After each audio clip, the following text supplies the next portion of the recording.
Hello, my dear viewers. Welcome back to Faith and Finance by Oyeleke Ajiboye. This podcast, this show comes up every Sunday, 7 p.m. on this channel. Please subscribe so that you can always get prompt notification immediately we come on air and then we start this program. So thank you for all the previous episodes. Thank you for the comments. Thank you for the support.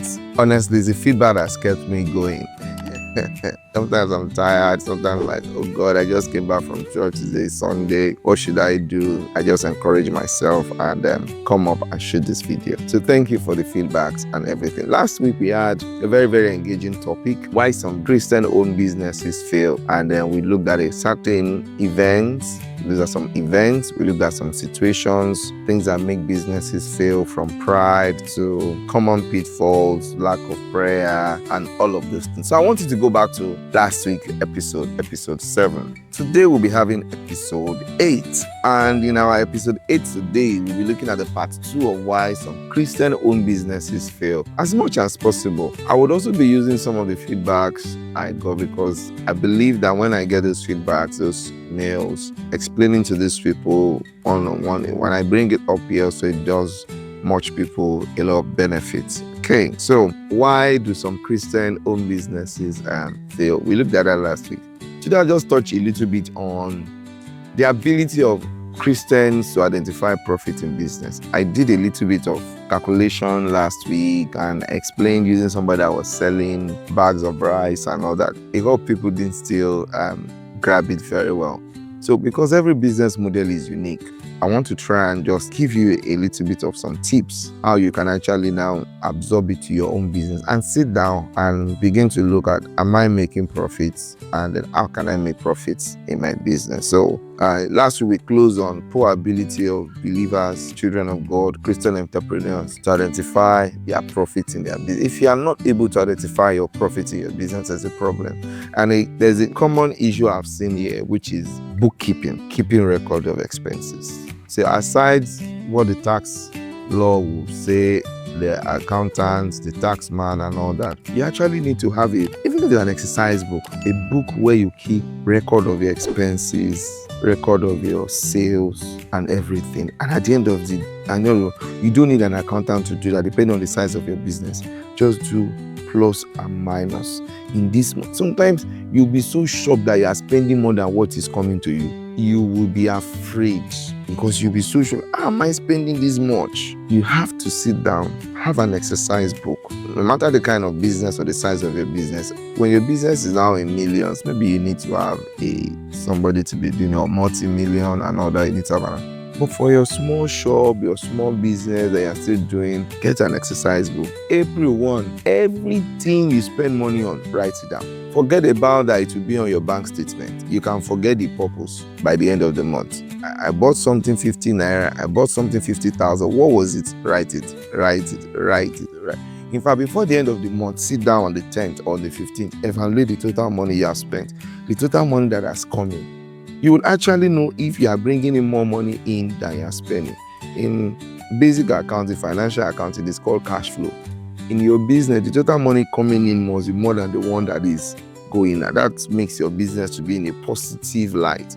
When it is a negative, you'll be struggling, you'll be borrowing, taking from Peter to pay Paul. So as much as possible, sit down and do those things. That's where the journey starts, from bookkeeping. If you are not able to keep record of your business, keep the books, write down the expenses, it will be almost impossible to define or identify if you are making profit or you are running your business at a loss. So have a bookkeeping system. One of the things that I got during the week was, should every business have a rental space? So I want to tell you that sometimes renting a shop or a space for your business can be overrated, depending on the size of your business and the nature of the business. I see a lot of people that have shops and they're not making money, because they've not even sat down to see that they are just paying rent. Somebody will be renting a shop and all the goods you have in the shop is not up to your monthly rent. You are not making money. Some businesses can actually be done from the house.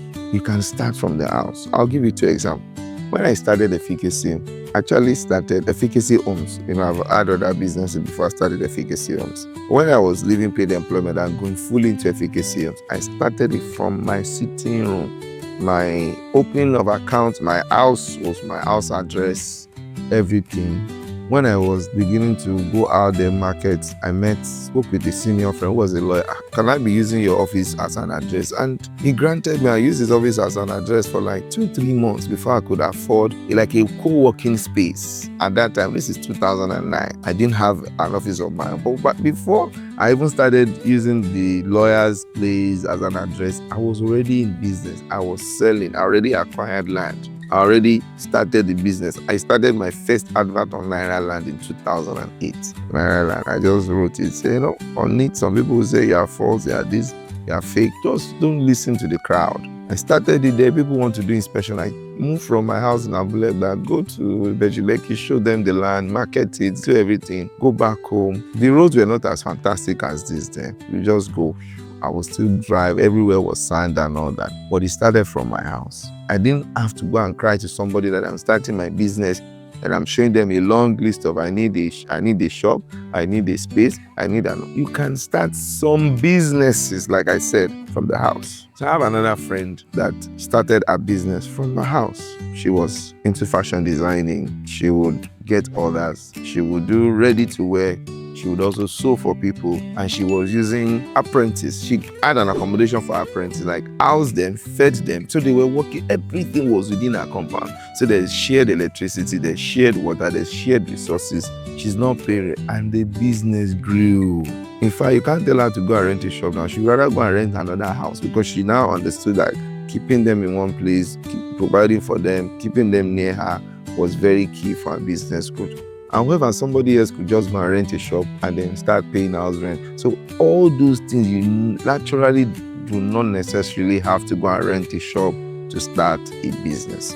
So as much as possible, this is an answer I want to put out there so that the people that are listening to or the people that ask that question, you don't need to have a shop to start a business or a rented space. You can start from your house. Again, depending on the type of business, not all businesses require an address, a shop that people, it's not all business that people come to the shop. And another person that she's in a paid employment, but she does clothing, ready to wear. Her weekends, she does, and she's also making money. However, somebody that is making the same income as she is will go and rent a shop, and that'll be taking a huge part of your profits. So for those that also have a shop that you're into, maybe fashion designing and all of that, sometimes a lot of people forget about the purpose of the need to be able to account for their expenses and make profits. I give you an example. Somebody that your brother or your sister or your relative or your parents bought you sewing machines. They bought you like 4 or 5 machines. Open the shop for you. If that person is not careful, that business will not grow. Is it a bad thing to do that for your family? No, it's not bad. But as you do that for them, you must make them accountable. Because those 5 machines, they didn't pay for it. They must have a mindset that they are saving for that machine as if they borrowed it. If you don't have that mindset of accountability, like somebody even gives you something free, you are looking at that, this thing though is given to me free, I need to save for it so that it will multiply. A friend of mine made a mistake a couple of years ago, and I believe he has learned from it greatly. He was working in a paid employment, and then he saved money, collected money from friends and neighbors, and he bought a big truck that was used to move petroleum products. He was working in the oil and gas sector. And from one truck, he could move petroleum products from Lagos depot to Port Harcourt to Abuja to Kaduna to anywhere. He was making money from that one truck. From that one truck, listen to me very well. From that one truck, he paid all his debts that he used in acquiring the truck. If I were you, what should you do next? 3 options. Option 1, buy a house or build a house. Option 2, buy another truck. Option 3, save the money. What would you choose? Just save the money and put it whether in shares or money market. Unfortunately, put the answer in the box in the comment section. Unfortunately, my friend chose build a house. So he built the house, finished the house from the income from that truck. Yes, house is good security for family. However, when you're doing business, there's something that is called delayed gratification. Bought cars and then the truck started having issues. The issue was so much, he borrowed money, he fixed it. Another time, the truck had an accident. He got money to fix it. The next event the vehicle will have like this was write-off. And that was how the business died. What did he get from it? House and a car. Could he have gotten more? Yes. And this is why I always encourage us sometimes, my viewers, to read one of my favorite money books, The Richest Man in Babylon. I've been talking about it in another episode. Please go and read it. It to help you. Let's play another scenario. He didn't build a house, he didn't buy a car. From the first truck, he has paid all those he's owing. From the first truck, he buys the second truck. If the first truck was bringing a net revenue of 3 million per month, that means a second truck will be bringing in how much now? 6 million. Let's say he buys the second truck, maybe on loan again. He pays the second loan on the other truck for 6 months. So by the 7th month, he's having assured income coming in. In fact, for me, I would say he should have gotten to the 3rd truck before he starts thinking of buying land to build a house. Because at that time, he will buy a better land. He will build a very much more beautiful house with less worries, with less headache, at ease. By the time the first truck has given birth to a second truck, the first and second trucks have produced a 3rd truck. If the first truck is weak or sick or has an accident, the business can't go wrong under God. He's still praying. He's still a child of God. And this person I'm telling you is a spirit-filled brother. But these are just some basic financial pitfalls, errors that some brethren make. If he has just continued to buy trucks, he would have had 3 trucks. With those 3 trucks, maybe his net income would have grown to like 15 million per month on the 3 trucks. He would comfortably buy land. If one truck has an issue, he doesn't even need to borrow money. He can even decide to sell the first truck as scrap and say, oh, you are disturbing me, your million. Just sell it, take money again, add to it, buy another 3rd truck, which is now going to be newer. I can tell you within the space of 2, 4, 5 years, you could actually have 10 trucks. This is one of the simple mistakes we make. Some of us put all our burden on one stream of income, on one business. You have one business, all your burden is on it. That business, you're not thinking of growing it. You see, the profit you make is not really your profit. And I also said in one of the episodes, maybe episode 2 or 3, one of the principles one of my late mentors taught me, Dr. James. He said, the profit of my business, I'm not allowed to spend it. Let me repeat it again. So my profit is a grandfather. He must give birth to a father. The father must give birth to a son. So the son, which is the 3rd generation of my profit, is the only thing I am allowed to spend. That gives me the mentality mindset to keep investing back in the business. Whether you are an hairdresser, you could actually have 2 machines for your hairdressing. And from those 2 machines, you can add the selling of attachments, you can add pedicure and manicure, you can add male barbing salon, you can add that same space. They're just taking the money from. If women don't come to make their hair, to retouch their hair, they'll bring their children. Add irundidi. I don't know the English of irundidi. Can't look for it. Plating of hair, add it. When their husbands escort them, add pedicure and manicure. You're still in the same business. So you're not taking your money into another thing. Add pedicure and manicure. Let them be doing their legs as they are doing their hair. As they are turning to their wives, let them be doing their hair. Oh, they also want to barb. Add male barbing section. Add attachment sale. Add other things within that space. So if income is not coming from the sale of attachments, it's going to come from the person that's come to do their children's hair, the person that has brought his wife, the person that the husband has come to barb the hair for the son. Within that space, you can expand, you can grow. But if you don't do all those things and you just focus on one side of your business, just one tiny side of it, and you build all your expenses on it, unfortunately, that business will struggle because you'll not be able to maximize the profit and all of that. So try as much as possible to have a bookkeeping model to identify your profits. Don't be in a haste to spend your profit. Let your profit give birth to another one, another profit, to another profit. Grow it. Look at that example I gave you that my friend that just add 1 truck and then the whole thing went down. So please don't make that mistake. All right. Then there are some business principles that we need to follow as children of God using the Bible. And today I forgot to give you a disclaimer. Everything I'm sharing here is my personal opinion and from experiences from mentors and from the Word of God. So please do your own due diligence and research also. I'll also share from my own mistakes. Don't think this man doesn't make mistakes. I've made many mistakes. In fact, if I start telling you the list of businesses I have done and some of them that has failed, you will not say Kakino be leather. So do your due diligence, and as you trust God, God has helped me. I can say that boldly, confidently. God will help you too. Okay, so there are some business principles in the Bible that we all need to by that I think would also help our journey very easy. I decided to list this one because when I talked about why some Christian-owned businesses, I also need to talk a little bit about some things that as Christians we need to be doing them to help our business to thrive. And one of it I find is treating your workers fairly and not to hold them. You can also find that in the Bible, also in the book of Leviticus 19, I think 13. Don't owe your workers. Try to treat them fairly. Don't engage in office romance. It's not supposed to be something that we should even be talking about as children of God. But, don't go and think you are Superman. I once listened to Pastor Adeboye and he said he doesn't have a female secretary. I think there was a message last year about Jonah Must Go, where he also mentioned an example of one of his children, pastors, that he told them that sack your secretary because the secretary was a female. Not because all female secretaries are wrong, but you come to the office, your company has grown, your business is growing. The secretary comes, serves you tea, brings your lunch, attends to you. If you are not careful, you can start developing some level of likeness for that person. And if the person too begins to show more than unusual concern, friendliness, sir, you look tired today. Sir, are you okay? Subtle seeds being sowed into the hearts of that person and that likeness. If you are not careful, you don't draw the boundaries, you fall into the trap. So as much as possible, treat your employees fairly. I remember many years ago, I spoke about pride last week. That's one of the reasons why businesses fail was pride.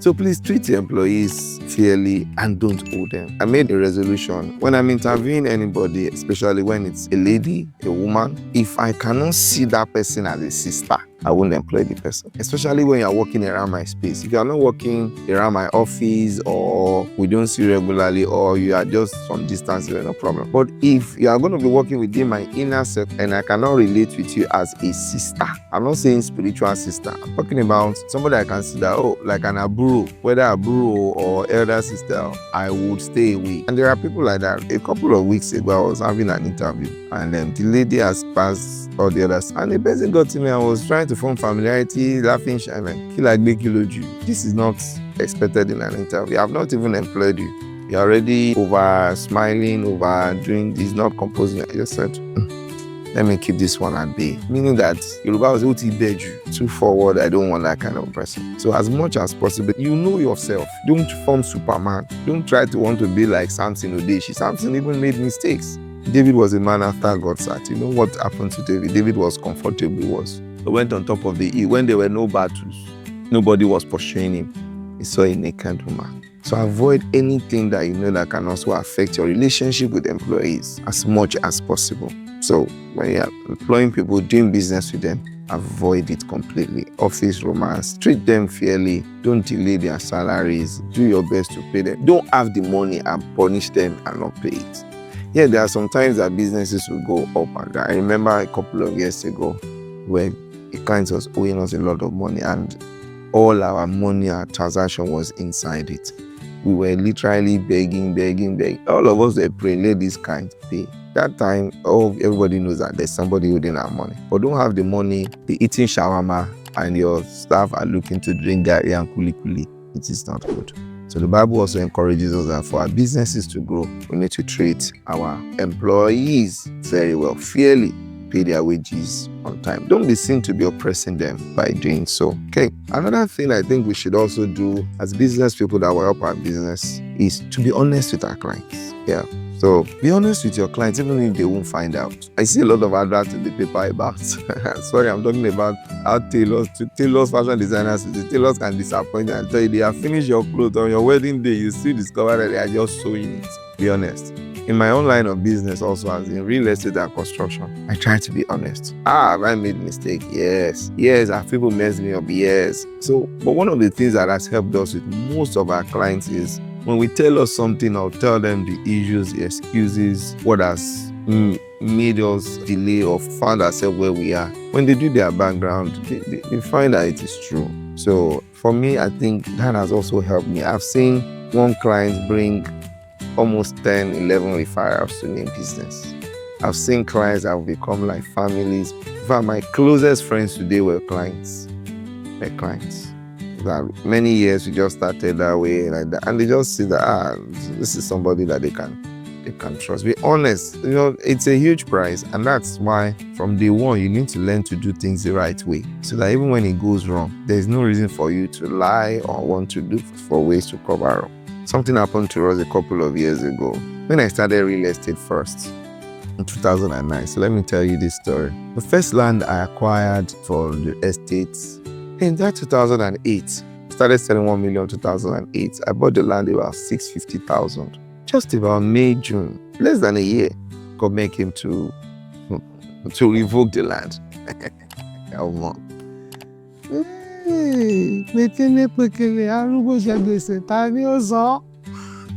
The land was like this. This is I'm showing this paper. This was where the land was. I bought like my first estate. I've marketed, people have paid, I have cleared.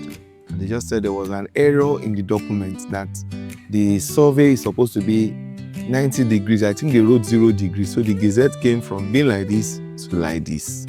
And I bought this place. That is how the land was hanging.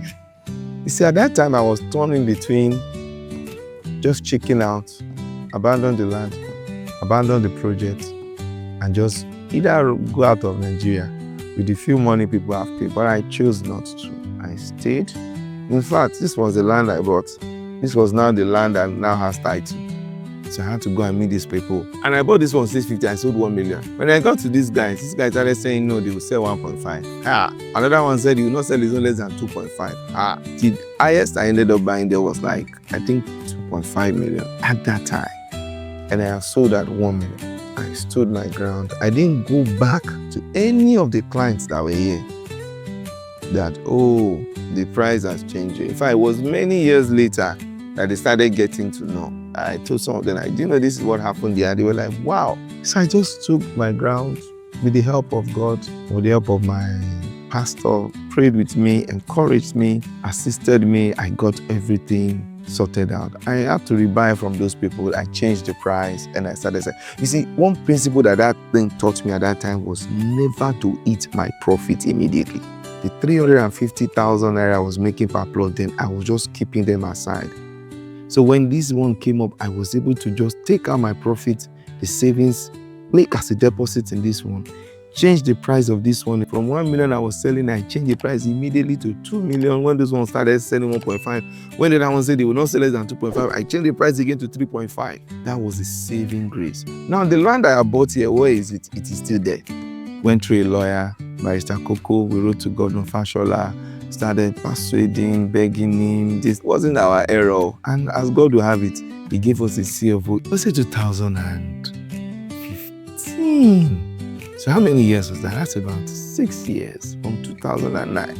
So that land was there for 6 years. I just fenced this, was guiding it, pleading with government, eventually got the CFO in 2015. And I got the CFO in 2015. You know what I knew that God did for me?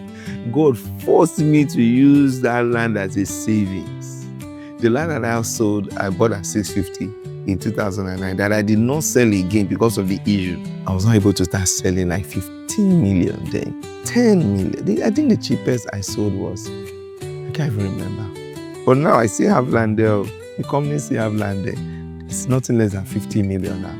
There are ways that sometimes God guides us through the best path for our life. It might be raw. I was listening to a message this week, and Pastor was saying that, though I walk through the valley of the shadow of death, I shall fear no evil. So many times you will pass through many, many valleys, many shadows, many scary things, but you must not fear, because the Bible says, fear not, for I am with you. Be not dismayed, for I am your God. I will strengthen you. I will help you. So when you are passing through those challenges in your business, just do your best to trust God. Do your best to be transparent. And again, it's not all clients can even manage this kind of information.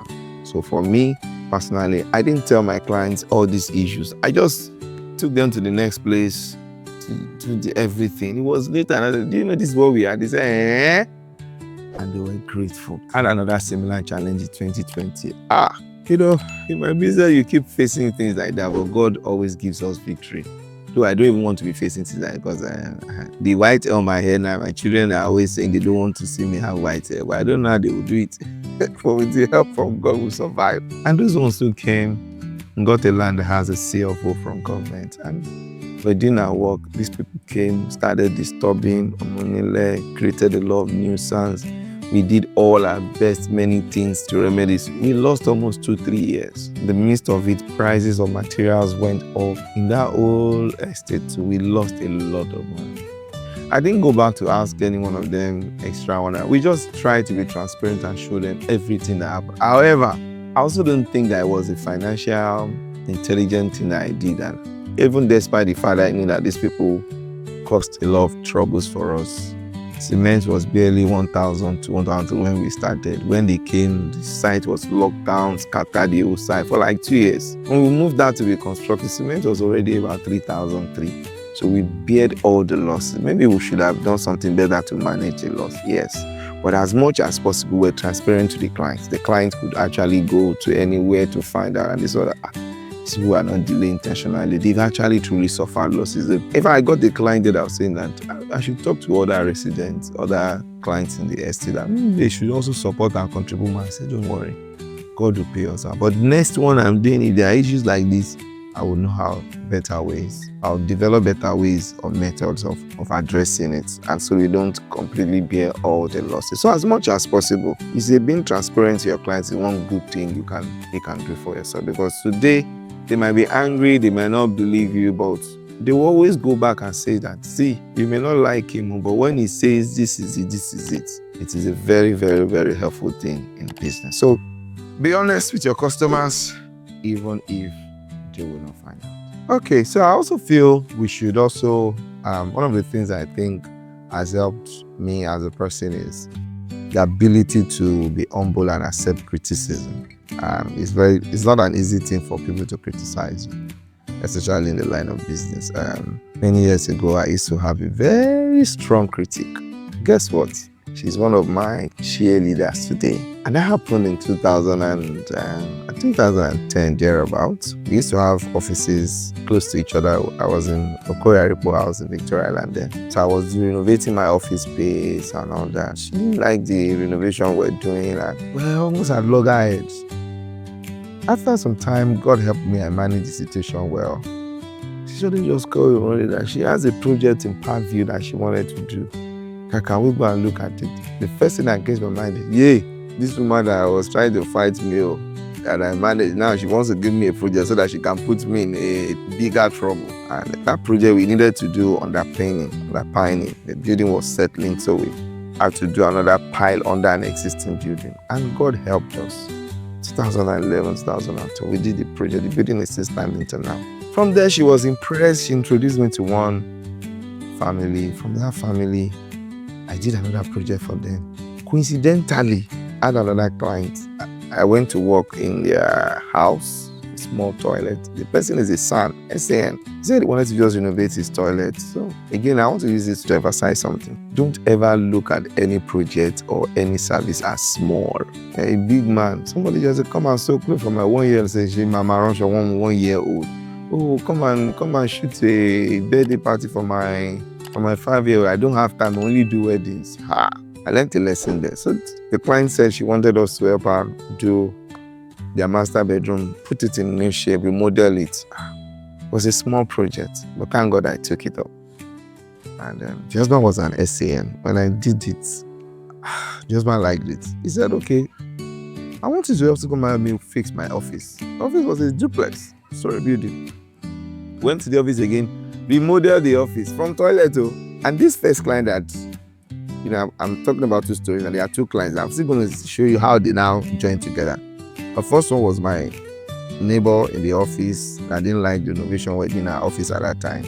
Ended up giving us a job, introduced us. The second one was another client that we advertised in the newspaper, bought land from us. In fact, the first day I went to her office, she was looking at me. I was still much more younger then. They already did the background check on me. I used to tell my staff. While she was talking, I saw it. A report somebody did on me, whether I would run away with her money she wanted to use to buy land. I was like, really? So I already knew that she was somebody that was a no-nonsense person. So she said we should come and fix our master's bedroom for our husband. We did it. The husband liked it. Come and do my office. Even VI. We did the office, renovated it. As we're finishing the office, the next door neighbor saw how we worked, everything, liked it. said he should introduce us to him. He introduced us to the next door neighbor. And the next door neighbor was like, okay, I want to do this place too, but I have a shopping mall also I want to do. Wow. As I was saying, wow. Ended up giving us the project of a shopping mall on Ahmadu Bello.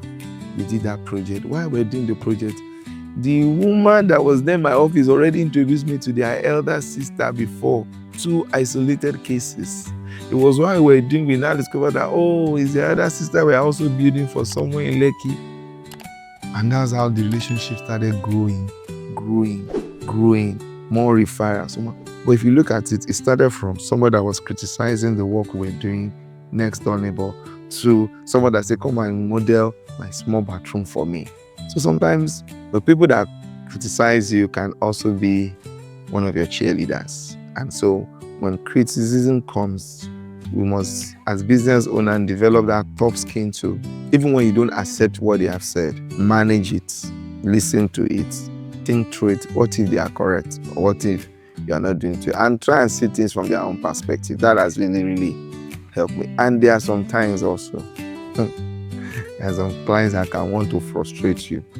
Even when the criticism they are saying is not true, is not, you also need to know how to manage it. So in business also, I've also seen people that while they are making their money in business, they want to start putting their money in quick money schemes. High risk, high reward. Like MMM, the popular MMM. Putting your money in what you can't control. There are many people on YouTube that are doing Forex, doing this, but me, I see that's another high level of gambling.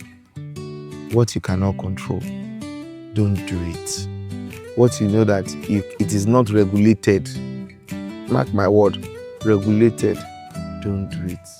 Because I don't know how you want to cry the cry. I was just explaining to somebody who wanted an advice on how to buy shares in Nigeria and comparing to he has lost money in Forex. When he said he has lost money, I said, there you are. Number one, Forex, US stocks, I don't do it. But I like Nigerian stocks because your stock price cannot rise more than 5% per day and it cannot fall less than 5% per day. Meaning if the shares was 10 naira, you bought it, in a day you can't get more than 50 kobo, which is 10 naira 50 kobo. You can be gaining 5% every day. You can be losing 5% every day, but you can't just go from 10 naira overnight one day and go to 1 naira the next day. And that's what Forex does. You can have $1,000 in the morning, in the evening it can become $10,000. And because it's $10,000, you want to stake that $10,000 again, and the next 3 days it becomes $0. Who will you cry to? If you're a businessman, avoid things like that. Avoid any quick money scheme, because your money is too important. There is a cost to it. There is a huge cost to the profit, to the money you have as a businessman. Whether you are borrowing from the bank, whether it's your sweat, whatever. So avoid them as much as possible. Then avoid excessive debt. Avoid excessive debt. This is one of the things that kills very good businesses. Today, one way or the other, a friend called me also and said, oh, I have this new business idea. I think you can come and do it. I said, me, any business that I have not mastered to this my level, I'm not doing again. Because me too, I've done many businesses. And when you keep stretching yourself unnecessarily, you just start finding yourself in debt. Excessive debt. You borrow, you owe, you are not able to deliver on what you're supposed to do, and then it keeps leading into and the debt just keeps growing. Debt doesn't come because you borrow only. When you are not able to deliver on a service, it is a debt. You are not able to deliver on a project or on an event or on a task or on a service, it is a debt. And when it keeps growing, if you have an account, you still having something you call a deferred income, or income that you're supposed to earn that is in the future, or it starts going into losses or uncompleted works or work in progress, and it is never closing, and the debt just keeps growing and growing. Avoid it. Don't take loans for luxury things, except you know that you can pay it out. So this is my own opinion. This is what I want to say. Even if I'm buying a car, I will only buy cars that I know that within the next 3 months, I want to sell it, I can resell them in this Nigeria. My cars are never in liability. So because of that, I only buy specific models of cars. No matter how fine or cheap that car is, as long as it's not a car that when I say I am tired, I want to sell, I will not be able to sell. I won't buy it. So when I'm buying a car, it's a car that when I say I am tired, I want to sell it, I can sell it. When I say I'm tired, I want to sell it, I am able to get, if not the price I bought it, even after 2-3 years, because I know there is always inflation in Nigeria. Or I'll be getting at least 80% of my purchase price. Those are the only cars I buy. I will not buy any car that I will use now. I will be begging people to come and buy. Or it will be with mechanic or a car lot for 1 year. Have I made that mistake before? Yes. I used to like American branded cars. I used them in the US. So I started buying some of them, bringing them to Nigeria, using them. When I use the car 1, 2, 3 years, and I now want to sell a car that is worth 20 million, somebody offering me 5 million, 4 million, I won't be able to sell it.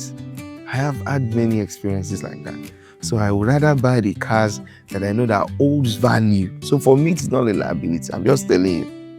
So when you're buying things like that, and even if it's a luxury item, make sure it's something that when you are wanting to sell, you are ready to exit, you are able to exit it carefully without losses. So today, we have looked at why some Christian-owned businesses fail. Part 2. We've talked about why you should always consider starting your business from your home. Renting a shop can be overrated depending on the kind of business you do. We've also looked at business principles in the Bible that we should follow. Treating your workers fairly, not owing them, be honest with your customers, be humble and self-criticism, avoid quick rich schemes, high risk, high reward, avoid excessive debt. And lastly, I want to say mitigate against losses. Mitigate against losses works for me in 2 ways. Number 1 is insurance. You see, insurance is good. You're a business owner. Don't you ever play with insurance. Keep your insurance. I've had 2 experiences where insurance has been very helpful for me. One of the reasons why we insure is to ensure that when losses come, you are not started from ground zero. Please hear me very well, because most people that don't insure, unfortunately, are believers. Yes, we can use faith, but at the same time, you must be smart and intelligent about it. You don't want to start from ground zero in life. Many years ago, in 2011, I had a car, a Mercedes GL 450. So I went to see a place in Abeokuta. We're trying to get a land then. On our way back, we were robbed. It was the Pastor Femi. They robbed us, kidnapped us, dragged us into the bush. They're taking us to the border of Cotonou, beating us as God will have it. One of the tires of the vehicle punctured in the bush. So they parked, they ransacked, they cleared the car, they checked for tracker, everything. I told them I don't use tracker. The car has insurance. Just go with it. Nobody will look for you. Just leave us alone. Thank God the tire punctured, because maybe they would have taken us to where we didn't know. Right there and there where they were changing the car, because the tire is now punctured, they couldn't drive it roughly through the bush again. And then the extractor was very small. They were calling for buyers, doing everything. It was around 7 p.m. From like 1, 2, collected our clothes, just dropped us along the road. Where's the lesson here? When God eventually helped us and we got back home, I just went to file a report, police report, sent it to insurance. Insurance did their investigation, and they paid me about maybe 80% of the value of the car. In fact, I just added small money. I went to buy the same car, same color, so that people would not know that anything happened to my car. Now imagine if I was not insured, what happens to me? Is that car is gone and I'll be looking for another smaller car? But I just did that, and God helped me too. God, yes, Jesus was my insurance. That they did not kill us, they did not do anything worse to us. I had a laptop there that was not insured. I couldn't recover it again. I had to go and do out-of-pocket expenses. But if I've insured all of these things, it would have reduced my losses. Yeah, people will say, but you are insuring every year. And if nothing happens, where does the money go to? And leave it now. Are you praying for something to be happening? If something happens, it can even be worse. Another time in 2014, my house on the mainland, at this time, I built a house, it was a duplex. We went to church in Ajah. As I was parking at the church around the river like this, I got the call that my house was on fire. 2014, it was caused by inverter. But thank God the inverter was in my study and it was a closed room. So the smoke everywhere was on the house. Thank God I had insurance. Insurance again paid me. I had to rebuild the house. What if I didn't have insurance? I don't pray for such thing again in Jesus' name. But I still need to keep my insurance active. Keep Keep your insurance active as a business person. Insure your business premises, insure your machines, insure your logistics vehicle, insure. Don't take chances. The second one I was saying, I said you must mitigate against losses by also spreading your risk. If you remember, one of the first lessons I learned in that example I gave when I bought a land here and government said the coordinate was wrong and this is the appropriate coordinate. Anytime, as a principle now, anywhere I am buying land, if I buy a land here, I always look for another land in the neighborhood to buy as a backup. In case if this one has a problem, I will use this one to solve the issues immediately while I face this one. But thank God sometimes two of them don't end up having a problem. But it has become like a model for me. If I buy a property here, I will buy another adjoining property that belongs to another person and just be managing the two. If any one of them has an issue, I will just move to the other one while I resolve this one. So that is my own easy way of spreading risk, managing risk, ensuring that at no point in time I am trapped or I am unable to move forward. So we'll be drawing the curtain here for today. Please, if you have questions, send them to oyelekeajiboye@gmail.com. I want to have more questions, suggestions from you. All the topics we've treated so far, some of them has been based on feedbacks we've gotten and questions that were asked, and then we have to now tailor an episode to answer those questions. So if you have something that is of concern to you, you want us to speak about it, send it to the email oyelekeajiboye@gmail.com. Be happy to review it, answer the questions, and also treat it as a topic so that it can help you and others. Please like this page, subscribe, share, comment, so that we can reach more people that needs to hear what we are discussing. God bless you. Thank you. Once again, I am Oyeleke Ajiboye.